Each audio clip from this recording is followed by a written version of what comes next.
Selamat siang pada pejuang NIT P3K tahun 2024, khususnya soal teknis tahun 2024. Saya akan membahas pada kesempatan ini. Yang pertama, nomor soalnya, dapat menjalin hubungan baik antar anggota organisasi. Struktur anggota dapat mengetahui tugas, kewajiban, dan tanggung jawabnya. Spesialisasi dalam melakukan tugas merupakan manfaat dari. Jawabannya yang C, yaitu organizing.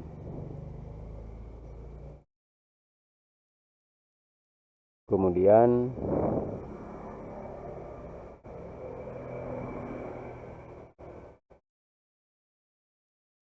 soal yang kedua,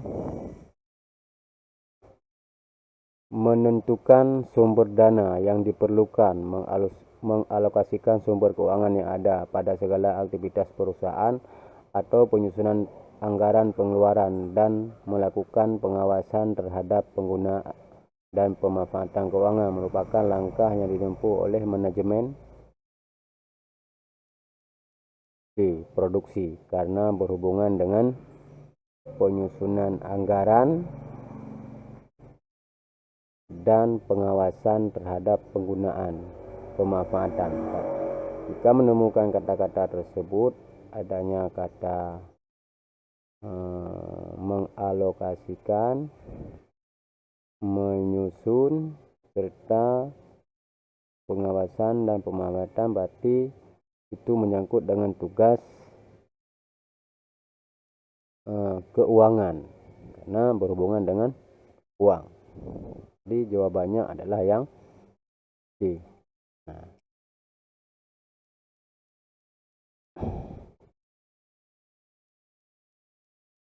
Kemudian soal yang nomor 3, bagaimana Anda membagi tugas kepada rekan dan bawahan Anda? Opsinya A, saya membaginya sesuai dengan kepribadian dan sifat. B, saya membaginya sesuai dengan minat dan keinginan. C, saya membaginya sesuai dengan keahlian dan keterampilan. D, saya membaginya sesuai dengan minat dan kemampuan. E, saya membaginya sesuai dengan bakat. Jadi opsi A, saya membaginya sesuai dengan kepribadian dan sifat. Ini tidak tepat. Ini tidak tepat. Saya membaginya sesuai dengan minat dan keinginan. Ini juga tidak tepat, karena membagi tugas dengan minat dan keinginan, jadi sesuai dengan keinginan karena sebagai, jadi tidak tepat juga ini.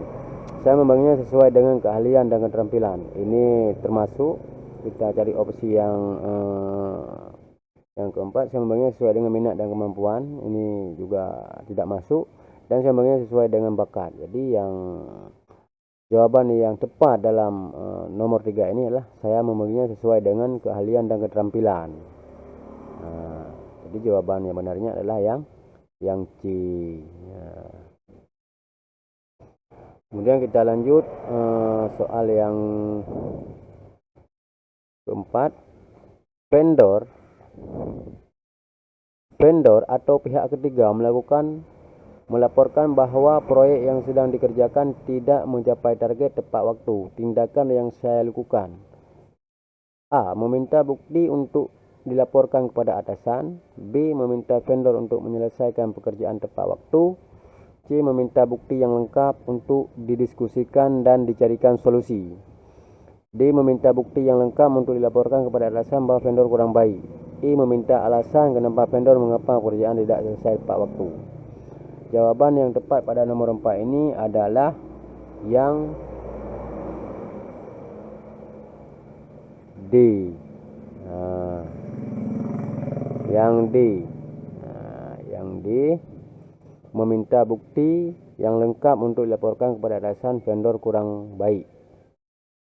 Jadi jawaban nomor 4 ini jawabannya adalah yang D. Kemudian nomor 5, Anda mendapat klien yang sangat kritis terhadap hasil kerja Anda. Menghadapi klien tersebut, A. Bersedia memenuhi semua permintaan sehingga dapat memuaskan klien. B. Bernegosiasi dengan klien bahawa tidak semua permintaannya dapat dipenuhi. C. Melaporkan sikap klien tersebut kepada atasan.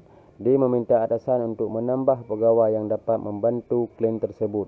E. Meminta atasan untuk menambah pegawai khusus.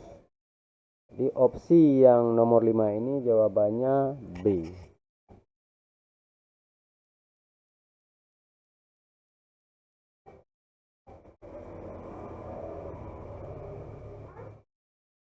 Opsi jawabannya adalah nomor B. Bernegosiasi dengan klien bahawa tidak semua permintaan dapat dipenuhi.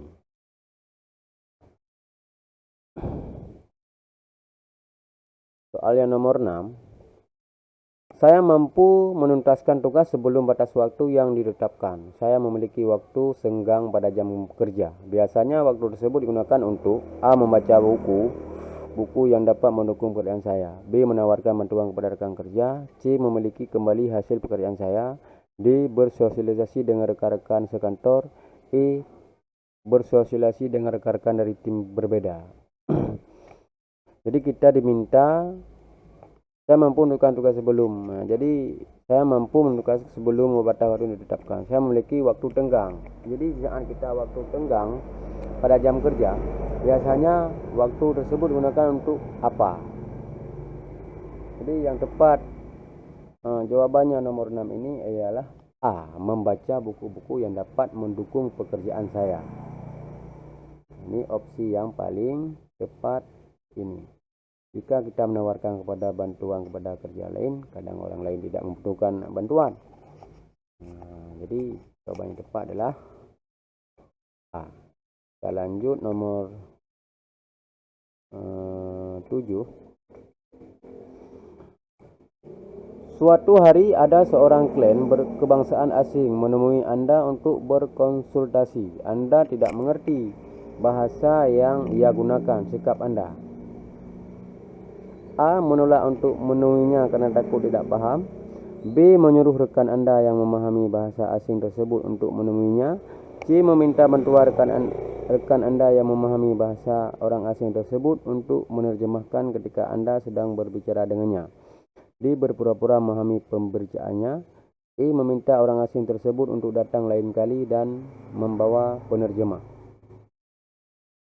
Kira-kira apa yang cocok jawabannya untuk opsi nomor 7 ini?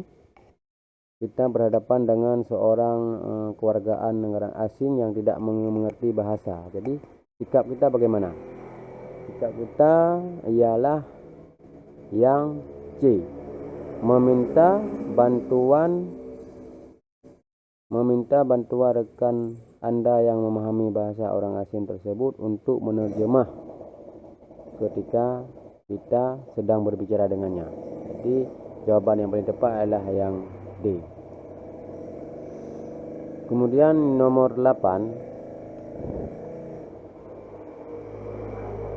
Buah mangga milik tetangga Anda berjatuhan dan mengenai genting rumah Anda hingga berlubang. Sikap Anda adalah A. Mendatangi tetangga Anda dan marah-marah. B. Menyuruh tetangga Anda untuk menebang pohon mangganya. C. Mendatangi tetangga Anda dan meminta dengan sopan agar memangkas dahan-dahan pohon yang berada di atas genting Anda. D. Meminta izin kepada tetangga Anda untuk menebang dahan tersebut. E. Menebang pohon mangga tanpa sepengetahuan tetangga Anda. Jadi saat kita rumah berdempetan, tetangga kita ada pohon mangga, kemudian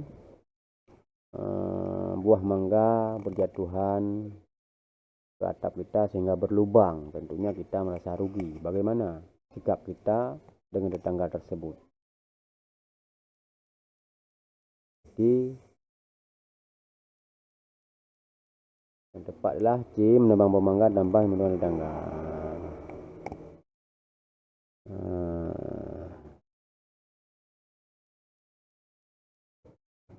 Ini banyak lagi. Kemudian soal nomor 9. Rekan kerja Anda sedang cuti melahirkan meminta Anda untuk membawakan barang-barangnya yang tertinggal dengan Anda. segera mengantarkannya menggunakan jasa kurir untuk mengantar